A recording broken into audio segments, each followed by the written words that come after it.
Hey, down here. Yeah, down here. Been a minute since I made my last melee video. Oh, for fuck's sake, somebody shoot that guy.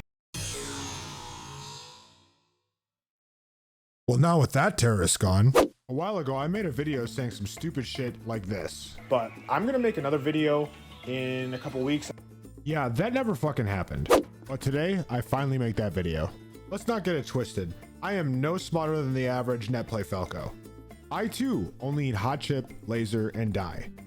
But I have spent enough time over the past couple months pressing buttons and gaming with the boys to feel comfortable enough to give an opinion on these 20MX switches. Now, I'm no college educated person, so if you're coming here for numbers and nerdy stuff, just get the fuck out. Nah, I'm kidding.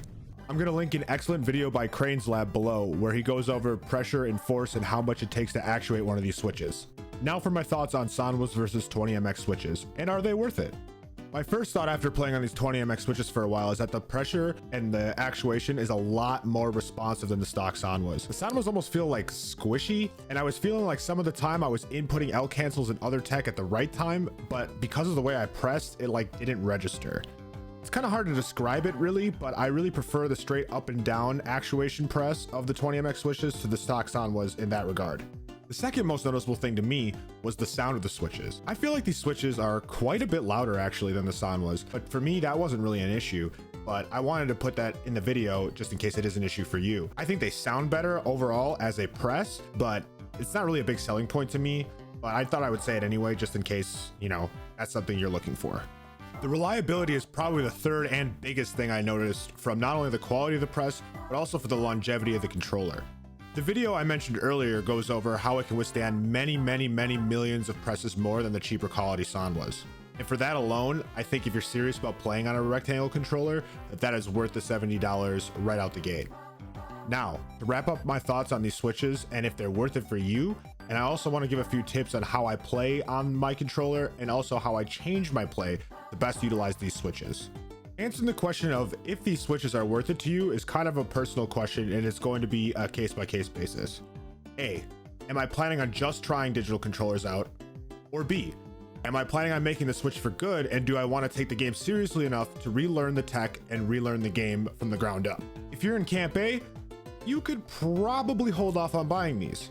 I didn't notice anything that would give you such a clear advantage over the stock Sanwas.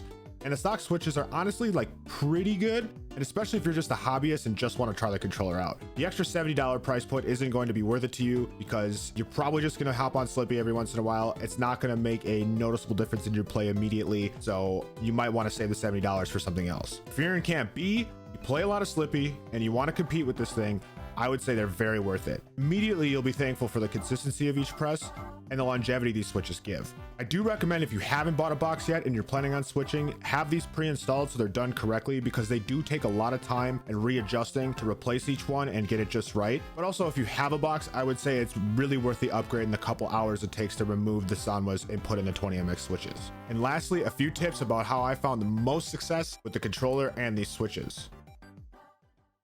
This one is said by Pipsqueak and other rectangle players, but for the love of fucking God, please hover your hands like you're playing a piano from the start. I don't care if it feels unnatural, the whole damn box is new and unnatural to you. You'll thank yourself for higher in-game speed and your wrist will love you forever. Seriously, do not plant your wrists. Imagine like you're falling over and you try to catch your fall, but instead of hurting your hand all at once, you're slowly death gripping your controller and bringing the heat death of the universe to specifically your right wrist. You don't want that shit. It's a lot harder to relearn hand position once you've started than to do it right from the beginning. My second and final tip is light press everything.